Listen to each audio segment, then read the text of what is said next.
My name is Sarah, and I'm 22 years old. If you looked at my life from the outside, you'd probably think I'm one of the luckiest girls in the world. I was born into a life of comfort, elegance, and privilege. My father owns multiple companies across industries: finance, tech, real estate, you name it. My mother is a former classical dancer turned global art curator. I grew up in a world of luxury: weekends in Paris, winters in Switzerland, summers on private yachts in Greece. My childhood toys were imported, and I had my own stylist before I even started high school. Sounds perfect, doesn't it? But here's the thing no one understands. When you're born into perfection, people forget that you're still a person. They forget that even the girl with the perfect shoes can feel lost, that even the girl in the perfect family can feel misunderstood. I had everything money could buy. But from a young age, I didn't know who I was, only who I was expected to be. Growing up, I was surrounded by attention, but attention is not the same as love, not real love. Everyone always saw me as Sarah, the heiress. At school, I wasn't Sarah. I was Verma's daughter.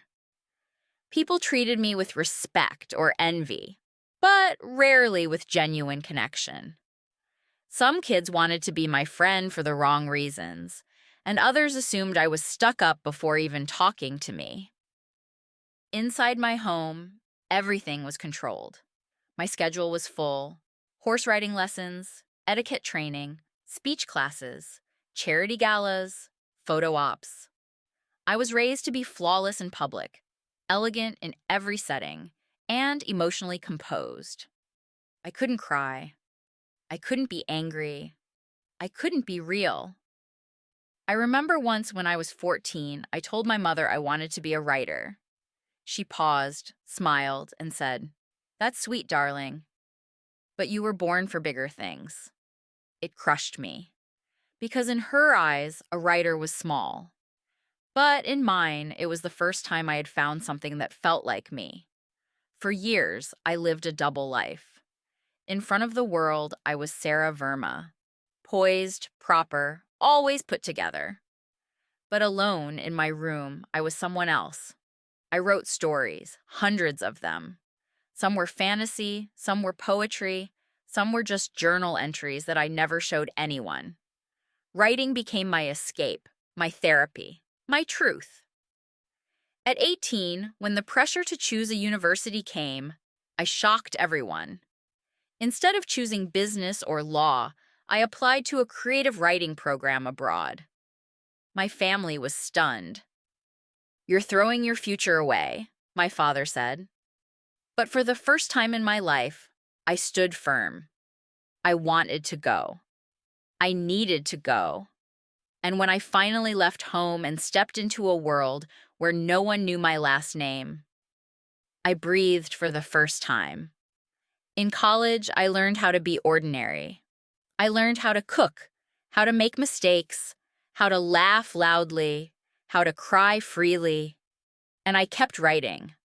Only this time, I wasn't hiding it anymore. It wasn't easy. Letting go of my old identity meant feeling like I had nothing to fall back on.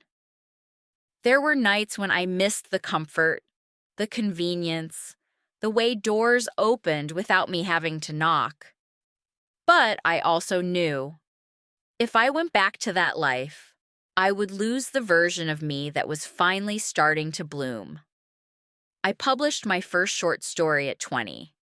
It didn't make me rich, but it made me proud. Not because of the praise, but because it was mine.